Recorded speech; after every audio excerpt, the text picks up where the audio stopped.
Hi, guess who's back? I feel like I have to say this every time I leave and then come back in a few months, weeks. It's been a while. Listen, I really wanted to return sooner, but I kept getting sick, so I don't think anyone on here wanted to see me cough my lungs out. Guess what made me return to YouTube? Another lovely movie that I really did not like. Well, I guess looking on the internet so far, I feel like I have another unpopular opinion. How? I don't know. This one really baffles me. So I felt like I had to do this because I felt like everyone was losing their minds. Judging by the title, you can probably already guess we're going to be talking about Disney's newest live action. I mean, the new Frankenstein adaptation. Woo! So let's give some context first. So I watched the trailer and I was like, well, this is looking like some generic Hollywood schlock. And sadly, I was right. I feel like I have to contextualize this a bit more. So I have some beef with Guillermo del Toro, and also I'm sorry if I butcher his name, but I feel like, and this is in and of itself apparently an unpopular opinion, but I feel like, I don't know, the thing is I haven't seen his earlier work. Obviously I've seen some clips and some visuals here and there, and everyone, I know he's very well liked as a director, and I feel like I never got this. I'm so sorry. I feel like I kind of get it, but at this point, if you're still, this is just my opinion, but if you're still over the moon about Frankenstein, you're really drinking the Kool-Aid. Because, listen, just hear me out. If you don't agree, just watch this review and see if you agree with me by the end of it. Because, how? Back to my beef with him as a director for some reason. No, listen. The thing is, what did I watch? I watched Crimson Peak, right? Crimson Peak, and I thought it was fine. I liked it well enough. It was alright. And then when everyone was obsessed over The Shape of Water, I was like, okay, I'll check it out, I guess. Even though I don't know, I was like, I feel like it was a bit trying hard. I hadn't even watched it, but it was so I don't know, it felt kind of gimmicky or something. Then I put it on and I was like, okay, I'm gonna watch this. And it started. And I was not even 2 minutes in. And there was this quote, and I don't remember what the exact quote was, and I don't care to look it up. But it was something along the lines of, this is a story about blah blah blah. And about the evil creature who fucked it all up. That was kind of basically the quote. It's about this evil person, evil monster. No, it was a monster, probably a monster, because he has this thing with monsters, and then the evil monster came and fucked it all up. And I was like, yeah, the monster is gonna be the person, right? It's gonna be some human. It's gonna be the humans. The humans are the monsters in the story. Very... And that's my problem with the Frankenstein too. It's all very on the nose and literal, and it's just no subtlety, no nuance, nothing. I'm so sorry. Whereas Mary Shelley's Frankenstein is packed with... It's so layered. It's so about... I feel like if you were to ask me... Sorry, I'm going on these random tangents. I'm so sorry for anyone watching this video. Anyway, if you were to ask me about Mary Shelley's Frankenstein, if you were to ask me what my favorite books ever are, that's a different question. But if you were to ask me what do I think are some of the most important books ever written, or like the most like what are some of the books that just capture everything about the human experience, you know? I think Frankenstein is one of them. It's insane how relevant, how layered, how like it just has so much written by this like young woman. It's incredible. The book really is like one of a kind, and so I get it. It's well, I'm like, it's not easy to adapt, but like there's so much you could do with it. I'm not asking for a scene by scene remake. That's not what I'm asking. I'm not saying you have to do it, but like sitting right here, no preparation, like nothing, I can think of like several ways in which you could have made a more interesting story than what was done. And that's just my opinion. That's just my humble my humble opinion. I don't know. What was I talking about? Oh, my beef with Del Toro. Oh, yeah, right. So The Shape of Water.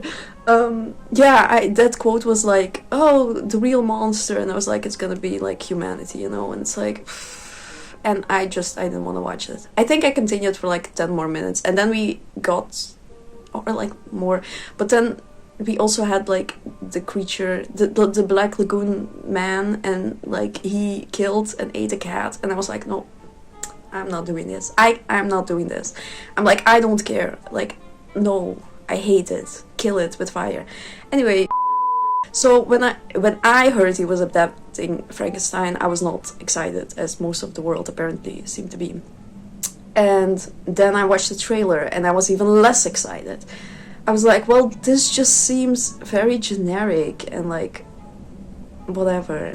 People were like, oh, this movie looks incredible, and I'm like, are we watching the same movie? Like, everything looks so glossy and shiny, and like it was also a perfect example of like having a big budget isn't always great, because you would have these sets, like obviously there were some cool sets, like the dungeon in which the creature is held in, and like his laboratory, but then it was just too much or something. It was all like where did Victor Frankenstein get the budget for this laboratory? It's also the realism. Like, I know we're talking about science fiction and the impossible, blah blah. That's not what I mean. I mean in terms of making the story make it come alive. I was just missing that kind of magic. It was just very generic Hollywood production. It was like way too much, there were all of these explosions and like all this unnecessary stuff. Yeah, because it's also, okay, the movie starts out, and this is how I also knew we were in for a shit show. The movie starts out, and there's this like unnecessary fight sequence, because that's what we all wanted out of our gothic horror Frankenstein adaptation. We wanted to see the creature fight, and we wanted to see some bombs go off and him like throwing some people, and it was like, oh, what are we doing? And then he starts growling. And I was like, what is happening? Like, he's made out of, like, I get it, he's a reanimated corpse, like he's a bunch of corpses brought together, but like, does that mean he has to growl like a lion? Like, such a weird choice. And he was like insanely strong, like he was pushing this ship of people, and it's like, and he was growling doing it, and then still people are like, this is a great adaptation. What? It's just so stupid. Jacob Elordi did do a really good job. He gave more, especially in the quiet scenes, when he wasn't like growling and fighting people for some reason, he gave a really like nice, solid, subtle performance. But sadly, it was not right. It did not fit the rest of this movie. He was doing like one thing, but the movie was like completely something else. And so yeah, too bad about that. And then Victor, I was like, at some point, I don't remember when, but I was like, wait, why is Victor Frankenstein played by a middle-aged man? Like, again, no offense to the actor, it's like, why? The choice is so odd, because once again, it kind of loses everything about, like, it loses a lot of what Mary Shelley was trying to say, because if you know that the character of Victor Frankenstein was based basically on all of her, like, friends at the time, or like all of these poets, these like big names that she was involved with, including her own husband, including Percy Shelley, including Lord Byron. She was kind of subtly also making fun of them, and it was like she was criticizing these like young foolish men who were thinking they were like godlike, because they really did, because they were making this art and this poetry, and they just Percy Shelley was just like fucked all around. They were financially unstable. They were unstable all around. But like, you know what I mean? There's so much more. That's what Victor Frankenstein was kind of embodying. He was embodying this idea of this young foolish poet, thinking he's godlike and he could do whatever. Victor Frankenstein, he was like a college dropout. He had a shovel, like some books that he probably stole, and like a dream, you know? And it's almost comical that he succeeded. It's supposed to be a bit wacky and out there.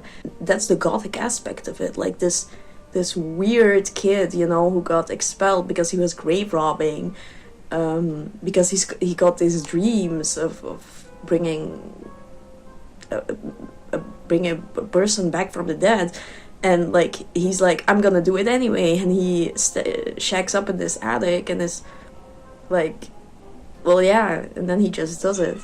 It's a bit like, I missed kind of I don't know, there's so much to unpack with this novel, and it felt so like, the story in the movie felt so generic. It's like The Darkling all over again. And like, my thing with Shadow and Bone and with the casting of Ben Barnes, I was like, he is supposed to look like a teenager, or like at least a young adult, but you have this like 40-year-old actor saying things like, no, Alina, my mom is just being really mean and she is trying to tear us apart. And it's like, sir, you are 40 years old. Why are you crying about your mom? And like, I get it, there are probably men out there like that, but it's just so stupid. Like, what are we doing? And same with Victor Frankenstein in this movie. Is like, oh, no one listens to me. I have all these ideas. I'm such a brilliant mind. And it's like, sir, you are having a midlife crisis. Which, I mean, I guess that could have worked, but it really didn't for me. I don't know. Also, I just remembered this. I didn't even put this in my note. I just remembered this. We get this whole backstory on his childhood that was entirely unnecessary and was so stupid. And it's like, no, what are we doing? Tywin Lannister. Yeah, fucking Tywin Lannister. Lannistering it up. He's like playing the bad villain because, you know, we have to establish who the villains are, and it's like, he killed his mother, even though his mother died of like probably forced childbirth, like many women did at the time, including Mary Shelley's own mother died of gave birth and then died a couple of weeks later. That's also like it's also represented in the novel in a way with Victor, but it says more about like women at the time who like would like die because they were forced into these roles, into this role of motherhood, and it's much more subtle than just Tywin Lannister killed her, you know. But oh god, oh, I hate it so much. And then his mother is played, obviously, has to be played by the same actress who plays like Elizabeth later on, because haha, you get it? He wants to marry his mom, and it's like, well, yeah, he probably does, but can we be a little more subtle about it? And then also, surprise, surprise, listen, they do the whole Victor Frankenstein was the real monster all along. Like, imagine that. Like, yeah, we know, everyone has heard that, everyone knows. And it's also not, he's not, he's just like human, and so is kind of, and that's also like what the creature, no one is evil or bad or the villain. That's Hollywood bullshit, you know. It's a story about humanity and about people doing fucked up shit, and like it's just about so much more than that.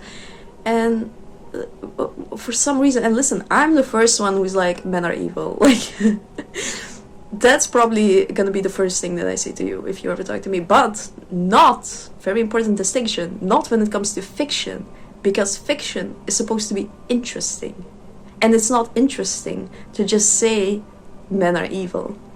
That's not interesting. But they make Victor Frankenstein so unlikable, so like everything, they just stick it on there. He I mean, spoilers, by the way. He makes the creature, he hates it. He keeps babbling on about like whatever, how he's such a genius, blah blah blah. He kills Elizabeth by accident, which is not what happens in the novel at all. It's like they pinpoint him for they just blame him for everything that he could have done wrong, everything that could have gone wrong. they pinpointed on Frankenstein, and it's like, you might as well made him Jack the Ripper at this point. You might as well just made him be responsible for the plague. And then Elizabeth was not doing anything, to be honest. They made her some kind of, they gave her like an interest in bugs, because, you know, she's not like other girls, you know, she's different. She likes weird things. And she runs into this like man made of corpses in the dungeon, and she's immediately like, oh, you poor thing, girl, that's not a man. But I mean, I don't know, can I say this? Am I gonna get cancelled for not baby girlifying the creature? First we get Frankenstein's POV, then all of a sudden it comes on the screen like the creature's POV, and I was like, is this the last duel? Who thought this was necessary? Who cares? And then we get this whole sob story about him being a Disney princess, like walking around the woods. Also, that deer that he meets in the woods looked horrendous. With all, like, I just don't get it. You get so much money, it looks like shiny Hollywood schlock, but then you can't get these CGI animals right. Like the wolves looked horrible, the deer looked awful. I was like, what am I watching? And then the creature is just like da da da da da in the woods, being Snow White, basically a Disney princess, because he can do no wrong for some reason, even though he does a lot of shit wrong in the book. And like, yeah, because he's also supposed to be human-like, and he is treated badly. Of course he is. He doesn't understand. He's just let out into the. It's kind of like, I mean, I feel like in a lot of ways, like I said, the book is so layered, but like, it makes sense. We're all put on this earth, and it's just like, figure it out. And then you're kind of fucked. The creature does nothing wrong, ever. And it's like, well, what am I supposed to get out of this? Honestly, this movie was more of an adaptation of The Hunchback of the Notre Dame. And Victor Frankenstein was like Frollo, and he was keeping the hunchback creature, and he was telling him, you are ugly, and no one's gonna love you, like, you know. Frankenstein's friend in the novel they have all of these queer undertones because they converse through letters all the time, and he's like a really good friend of Frankenstein. And I think at some point Frankenstein just like runs off with him, and he's like, fuck this, fuck everything. Like Frankenstein's literally, he's such a college like dropout 20-year-old idiot. He's like, well, I made this creature and he's going on a rampage, and I don't know what to do about it, so I'm gonna go on vacation with my bestie. And like, yeah, you can read it as him being queer, and he has all of this. I mean, there's a lot of like relationship stuff that you can read. Once again, because Frankenstein is such a layered novel, and there's so much going on. There's weird, like, I think Elizabeth is also his cousin in the book, which is like, I mean, standard gothic shit. So why they would change that, I don't know. Once again, and then you have this weird relationship he has with his own creature that sees him as a father, and he's like a 20-year-old father, and he's like, I don't know what I'm supposed to do with this, as one would. And I think there's also, again, Mary Shelley's own experience being a very young mother, and also losing her own children, and having lost her own mother at such a young age. There's just so much, and they just threw it all away to have this, like, whatever. I mean, I'm not surprised that this was Netflix, so what did we expect? But then again, we could have gotten, it's just, the material is there. It's so easy. I don't know. And I'm, once again, like, after having heard of that, people think this is a good movie? People are still like, oh, this is so great? Really? This? Oh, the only saving grace. At some point, I literally said out loud, I was like, wait, this score is amazing. I was finally some good fucking food. I was like, this music is amazing, this score is amazing. Turns out, it's Alexander Desplat. Literally my favorite composer of all time. I was like, well, that makes a lot of sense. And I'm so sorry, I wish he could have composed a better movie. Like, oh my god, I love his music so much. Always the best, one of the best parts. If you haven't seen Girl with the Pearl Earring, love the book, love the movie adaptation, love the score by him. One of my favorites of all time. Also Danish Girl, not a good movie, but the score is literally one of his best work. Oh my god. So yeah, I was like, yeah, Alexander, you go, girl. And then I was back to this sloppy schlock. Some people have said that this weirded them out when at the end Frankenstein was like, yeah, please forgive me or something. When the creature was like, please forgive me, and then Frankenstein was like, fine. Whereas in the novel, if you want to compare, if you want to know the ending of the novel, it's this iconic ending about this endless journey, because Frankenstein, the creature runs off, and Frankenstein knows that he is gonna have to follow him for all eternity until he's the one that ends him. Like, at the end, Frankenstein actually does pick up this parental role. He's like, if I can't be, like, this is when I'm gonna be a father, but in a messed up way, because he's like, I'm gonna have to kill what I created. I'm gonna kill my own child because I have to. Otherwise, it's gonna be madness for the world, because once again, the creature does a lot of shit and he kills some people and it's like messed up. And Frankenstein actually does take on that responsibility in the end, and it ends on this note of, yeah, I'm gonna have to follow it around the world and I'm gonna do whatever it takes. And it's just like, it's almost like this endless cycle. Kill your darlings, kill your child. I don't know, it's just fucking amazing. And then the movie just lets it go. It's like the ending of Van Helsing. More entertaining movie than this one. Underrated classic. it's the end, but it's the ending of Van Helsing. Had a better representation. Okay, I'm so sorry. They almost copied Van Helsing's Frankenstein's monster because he was also like good in that movie. But the creature just goes off, and they were like, "Go, be free." Where the fuck is he gonna go? What is he gonna do? What? Just be free. And then we end on these sailors just sailing away on this ship, and it's like, why were we invested in these people now? Like, what is happening? And it's all like, yay. And then really go for the jugular. It ends on a Byron quote of all things. Mary Shelley is turning over in her grave. Are we ending a movie adaptation of her book on a Byron quote? Remember when I said before, when she was like making fun of all these like big poets, like including Lord Byron, who was doing like fuck all, and